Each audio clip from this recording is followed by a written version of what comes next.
Ball, which is all about surpassing one's limits, where do you take a man whose fists can touch the face of God? Well, here's what you don't do. You don't blade. Yo, welcome back, my people. We are about to react to the dumbest transformation in Dragon Ball.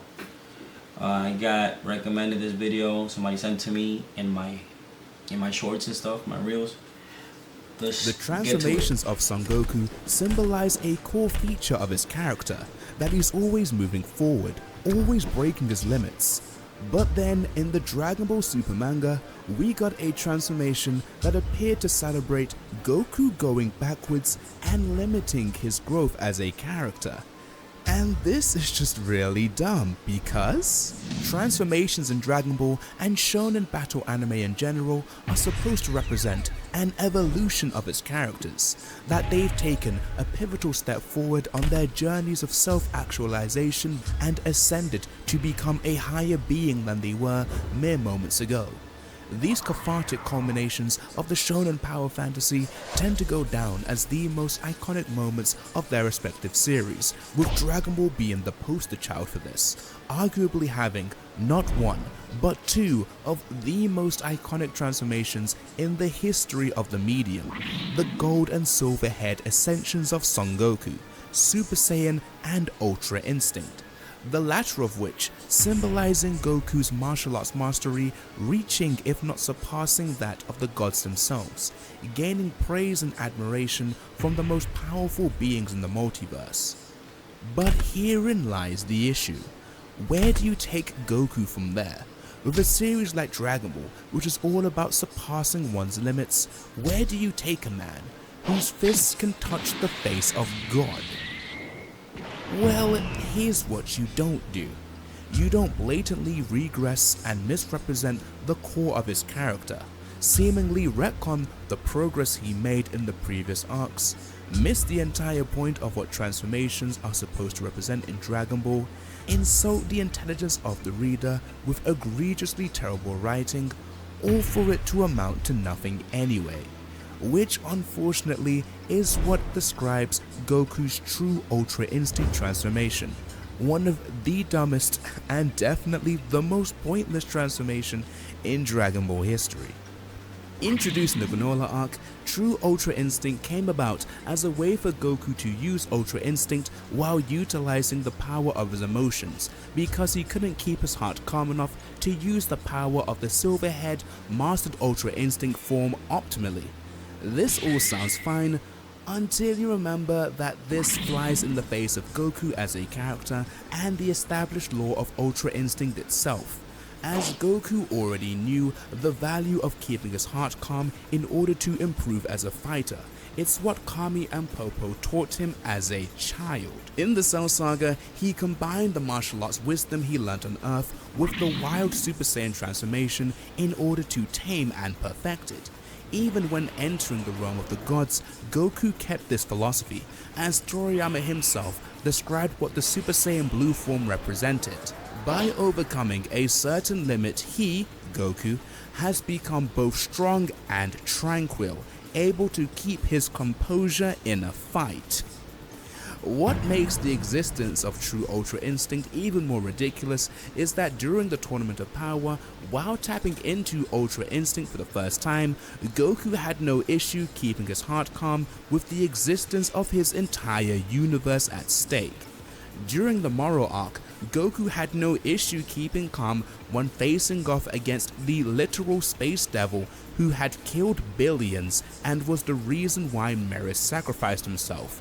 Meris being Goku's Ultra Instinct teacher, who he had spent months bonding with leading up to the final battle. But now in the Granola arc, Goku can't keep his heart calm when fighting against the Hita gang? Who are what, some space bugs? The stakes of this arc are so low. I'm not saying the Hitas weren't evil, but all these Bojack gang rejects did was beat up a guy who Goku knew for 20 minutes, and said guy used most of that 20 minutes to try and kill Goku.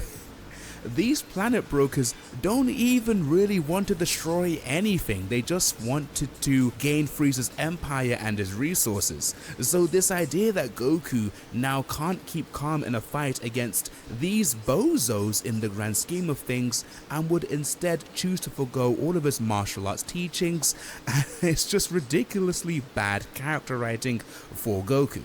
Then there's the bad writing in relation to Ultra Instinct itself, as true Ultra Instinct contradicts the mechanics of the technique as established arcs prior, because the form is just Goku being emotional while using Ultra Instinct in its Omen form.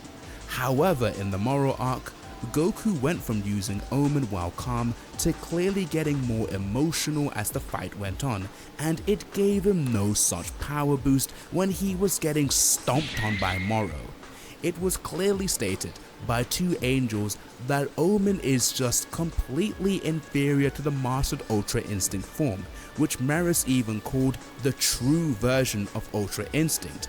Hell, in the Tournament of Power, when Goku first entered Ultra Instinct Omen, he did so by reflecting on all of his martial arts teachings he'd learned throughout his life, which included Popo and Kami's teachings for him to be calm and tranquil.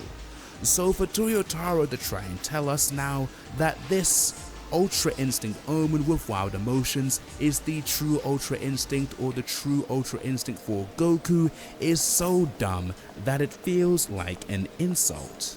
But what really gets me is the way true Ultra Instinct was framed. Despite making no sense at all, it wasn't framed as Goku taking a misstep in his path to truly mastering Ultra Instinct, you know, like how Future Trunks is, he had that useless and slow Super Saiyan grade 3 Ultra Super Saiyan form that wasn't the way to master Super Saiyan. Instead, true Ultra Instinct was framed as being this badass next step for Goku because his dad taught him that fighting to win is all that matters, not fighting to improve oneself, you know, Goku's entire martial arts mantra that he had all throughout the original manga from when he was a child training on the Roshi, and was in fact reinforced in the Tournament of Power so Goku could access Ultra Instinct in the first place. Instead, no, we get this absolutely nothing form that at the very least actually acts as the perfect illustration of the amount of fake progress Goku has made all throughout Dragon Ball Super, because God forbid he'd surpass Beerus and the series just ends.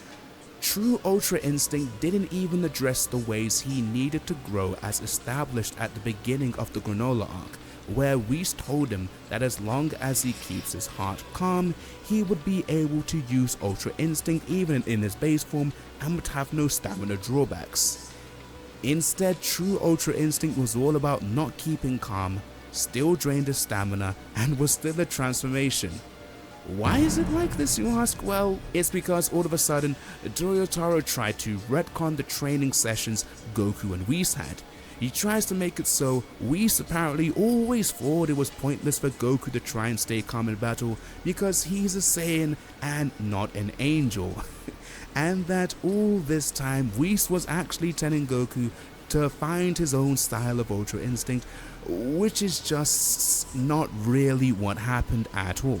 Toyotaro had Goku go down a path of existential questioning about who he really was and try to tie that into true Ultra Instinct, with Goku finding out more about his Saiyan origins and Saiyan pride, because for some reason the ever tenacious Son Goku started to doubt his own strength for some reason, and to that I say, if you want to see a well-written transformation that relates to Goku coming to terms with his Saiyan origins, may I direct you to the very first Super Saiyan transformation.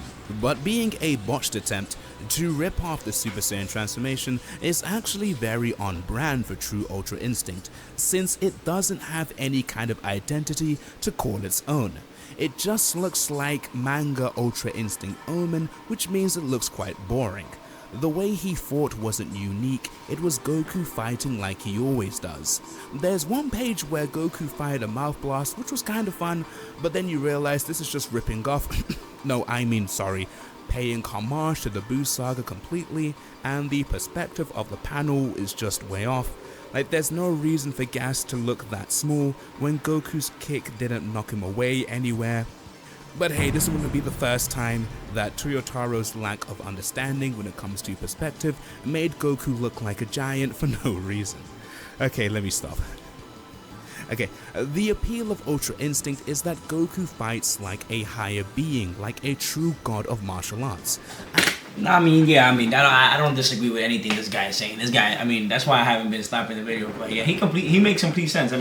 He was looking like a bum to a bunch of bumps. It made no sense how you go from fighting Jiren and them fighting. You've been through like so many battles in your life, but now you can't control your emotions. Like, it doesn't make sense. It makes completely no sense.